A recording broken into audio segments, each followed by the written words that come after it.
गृह राज्य मंत्री डॉक्टर पंकज भोयर गोंदिया जिले के दौरे पर पहुंचे। इस दौरान उन्होंने गोंदिया पुलिस मुख्यालय के प्रेरणा सभागार में आयोजित संवाद मेलावे में पुलिस कर्मियों और उनके परिवारों की समस्याएं सुनी। महाराष्ट्र पुलिस पूरे राज्य में 24 घंटे अलर्ट रहकर जनता की सुरक्षा करती है। ऐसे में उनके परिवारों को भी कई समस्याओं का सामना करना पड़ता है। इसी को ध्यान में रखते हुए गृह विभाग की ओर से पहली बार पुलिस कर्मियों और उनके परिवारों की समस्याओं को जानने का प्रयास गृह राज्य मंत्री डॉक्टर पंकज भोयर ने गोंदिया में किया। उन्होंने आश्वासन दिया कि आने वाले दिनों में पुलिस कर्मियों और उनके परिवारों को होने वाली समस्याओं के समाधान के लिए उचित कदम उठाए जाएंगे। पहली बार किसी गृह राज्य मंत्री द्वारा पुलिस कर्मियों और उनके परिवारों की समस्या सुनी गई, जिससे उनके चेहरों पर खुशी देखने को मिली। सर काय सांगाल, आपण पोलिसांच्या समस्या जाणून घेण्यासाठी संवाद मेळाव्याचं आयोजन केलं होतं आणि त्या ठिकाणी आपण आले।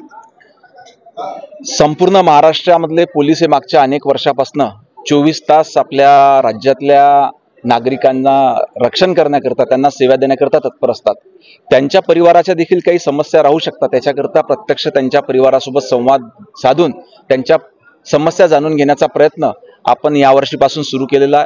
आमचे नेते आदरणीय देवेंद्रजी फडणवीस यांच्या सूचनेनुसार या ठिकाणी प्रत्येक जिल्ह्यामध्ये जेव्हा जेव्हा दौरा होतो त्या ठिकाणी पोलीस अधीक्षक साहेबांना सूचना करून या पद्धतीच्या मेळाव्याचं आयोजन करण्यात येते।